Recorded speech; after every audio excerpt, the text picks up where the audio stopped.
उत्तराखंड में भारी तबाही का भयानक सच भी सामने आया है। गौरीकुंड और रामबाड़ा के बीच करीब 2000 शव मिले हैं। पुलिस सूत्रों के हवाले से खबर यह है कि ये शव आपदा के शिकार हुए लोगों के ही हैं।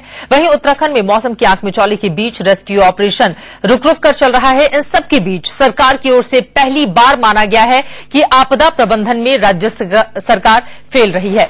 बहुगुणा सरकार में मंत्री यशपाल आर्या ने कहा है कि ठीक ढंग से आपदा प्रबंधन काम नहीं कर सका है। हम ये नहीं करें कि हम बिल्कुल चाक चौबंद थे, बिल्कुल चुस्त दुरुस्त थे। बिल्कुल आपदा जो हमारा प्रबंधन तंत्र है इसमें विफल रहा। इसकी वजह यह रही कि जो भारी नुकसान हुआ उसकी वजह रही कि मूसलाधार बारिश, सारे रिकॉर्ड टूट गए। आपदा प्रबंधन में नाकाम रही है सरकार। आपदा प्रबंधन मंत्री यशपाल आर्या ने इस बात को स्वीकार भी किया है। बहरहाल हम आपको दिखा रहे हैं मैप के जरिए वो कौन कौन से इलाके हैं जहां पर इस वक्त शव की वजह से महामारी का खतरा पैदा हो सकता है। गौरीकुंड और रामबाड़ा आप देख पा रहे हैं, ये दो ऐसे इलाके हैं जिनके बीच में सूत्र जो हमें जानकारी दे रहे हैं उनके मुताबिक तकरीबन 2000 शव पड़े हुए हैं और अगर इन शवों का जल्द से जल्द अंतिम संस्कार नहीं किया जाता है तो वहां पर न सिर्फ महामारी का खतरा बल्कि गांव वालों को डर इस बात का भी है कि आसपास के इलाकों में जो जंगली जानवर हैं वो अगर आते हैं और इन शवों को खाएंगे तो वो आदमखोर हो जाएंगे और आगे आने वाले वक्त में फिर इसका खामियाजा गांव के लोगों को भुगतना पड़ सकता है।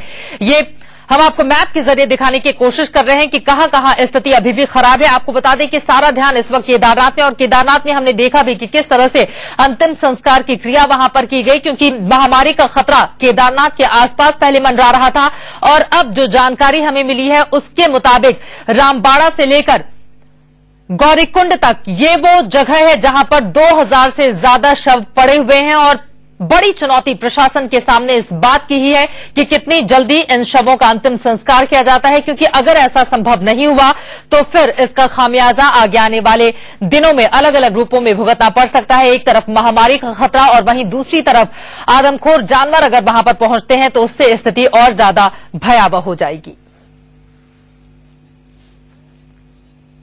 आपको बता दें कि पहले ही राज्य सरकार की ओर से प्रेस कॉन्फ्रेंस में 850 लोगों के मारे जाने की पुष्टि की जा चुकी है और अब जो जानकारी सामने आ रही है अगर 2000 शव पड़े हुए हैं तो यानी कि ये आंकड़ा 3000 को वैसे ही पार कर जाता है। मीरा रावत हमारी संवाददाता और ज्यादा जानकारी देंगी। मीरा, इस खबर के सामने आने के बाद क्या कोई कदम उठाए जा रहे हैं कि जल्द से जल्द गौरीकुंड से लेकर रामबाड़ा के बीच में जो शव इस वक्त हैं उनके अंतिम संस्कार की दिशा में आगे बढ़ा जाए? कोई भी कार्रवाई, कोई भी कदम उठाए जा रहे हैं क्या राज्य सरकार की ओर से?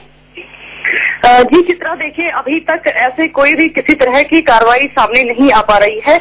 अभी जो प्रशासन और सरकार का ध्यान है वो केवल जो केदारनाथ में शव पड़े हुए हैं जो केवल ऊपर दिखाई दे रहे हैं उनके अंतिम संस्कार करने में यहाँ पर प्रशासन जुटा हुआ है। पिछले 3 दिन से कहा जा रहा है कि उनका अंतिम संस्कार कर दिया जाएगा, लेकिन अभी भी वहाँ पर पूरी तरह से जो शव बिखरे पड़े हैं उनका अंतिम संस्कार नहीं हो पाया है।